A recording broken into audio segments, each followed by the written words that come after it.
So speaking of impact, we can move quickly right along to the next question. What's an impactful change that you would like to see in the world as a result of the work that you do?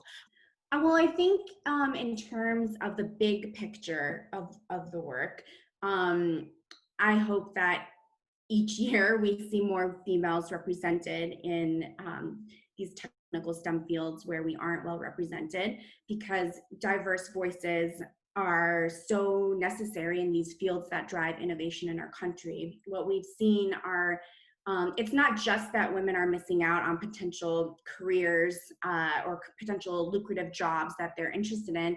It's also a big societal impact when female voices aren't heard. So things that we've seen in recent years are cell phones that come out that fit men's hands better than women's, or health apps that don't track menstrual cycles, but they claim to track everything. Or even one that really struck me was like earlier devices, like Alexa or Google devices could answer men's health questions about like heart attacks and things much better than they could answer female questions, and they couldn't answer questions about like domestic abuse and things that are more prominently impacting females. And this is because female voices aren't represented in these fields. So that's the big picture. But I think I just like to see girls feeling happy and inspired and learning. And that's really important to me, is for girls to feel confident and for boys to be growing up seeing powerful female role models and to be inspired by their moms and their sisters and their aunts.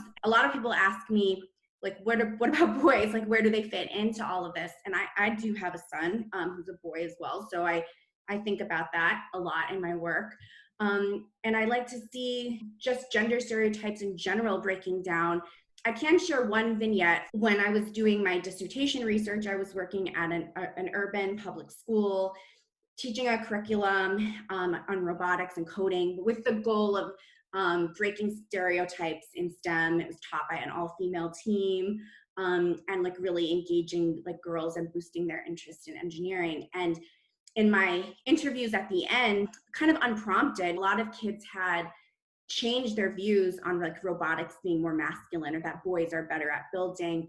And when I asked them why, they mostly said, well, because when you came, we saw that anyone can do it and like anyone can be good at this. And so, that was just 3 classrooms at one school, but it really struck me. I felt like, I did make an impact with those kids, and that it wasn't hard. Like it's something like anyone could do. And that's when I really wanted to share more resources. So hopefully we could see little small impacts like that more widely. I'm so sorry to put you on the spot, but you're just so interesting. I don't know if we've said it yet, but you yourself do not have an engineering or robotics background.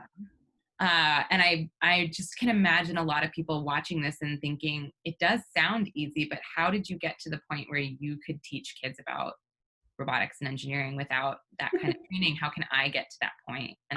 Well, I will say it can be easy when you have the right resources and training, but I don't mean to make it sound like it is easy. And for myself, what it all boiled down to is mentors, especially female mentors, but male and female mentors who told me like, you can do this, try it. and I think like, a lot of people are afraid to just try it. And I'm by no means an expert. I'm by no means a scientist or an engineer. I'm an educator and a researcher. This happens to be one field that I educate and teach about. And I think that's powerful for people to know, and especially parents who aren't from these backgrounds, to hear like, no, you don't have to be a scientist or an engineer by trade to be a role model for your kids. You can just model your sense of scientific inquiry when you don't know the answer to a question. Or you can just show that you have fun sitting down with your kids and building with Legos, and that you actually enjoy it. There's really subtle things that you can do from a role modeling perspective, regardless of your background. I do have a lot of like imposter syndrome sometimes, and I've learned to just like lean into it. I don't think adults need to be the expert. I think they need to be the ones that are providing the opportunities and the support and the right environment for their kids and their students, not necessarily being the expert. Great. Thank you so much. And we've heard a little bit about your childhood and growing up in Hawaii under very, I think, different circumstances and how a lot of people grow up who might be watching the show or just in general. So maybe not though. I think you'd be surprised. That's true, actually. In my head, there's only like my mom and 3 people who are going to watch this. Uh-oh, special guest. Special guest. Pineapple juice. Okay, come here. You want to come drink the pineapple juice and say hi? Hi. Wait, come here. Come here. Hi. Sorry, interruption. Sorry, not sorry. Yeah, you can drink it. It's not that part of the show yet, but you can. Okay, you want to ask me the question? So the last question that we always ask, and we've heard a little bit about your childhood. We're so fortunate to be joined by a child today. Hi, Sydney. Is that juice good? Is that tasty? Yeah. Yes.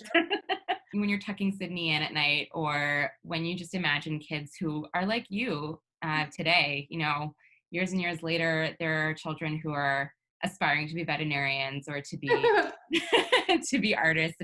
And I wonder what words of advice you would give them heading into, you know, the world today, and not sure what they want to be. Sydney and Mama. Yeah, that you can see Sydney and Mama. I always, that's a good question.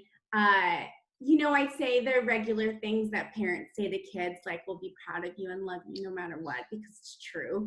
But I tell you that sometimes you have to work hard, and sometimes things are tough, and sometimes we get frustrated and disappointed and we fail, and that's okay. That nothing great ever happened without a few failures along the way. And believe me, I had many in my story growing up. And I think kids I think one thing that I really benefited from a very young age was understanding the value of hard work, understanding the value of $1, understanding the value of a meal. And that can take you far no matter what you want to pursue. And so that's something I like to tell kids, like, don't be afraid of hard work, but don't be afraid of failure. Bubble water. It's just bubble water. Yeah, don't get disappointed if mommy watered down the juice. There'll be disappointments and hardships along the way, and you can make it through because you're tough. You're tough. Wow. Well, beautiful and inspiring words from a beautiful and inspiring mother and a beautiful, inspiring son. He wants to give you some. Thank you. Yum. Your turn. Okay. All right. So without further ado, we'll head over to the Otis's Notices section of the interview.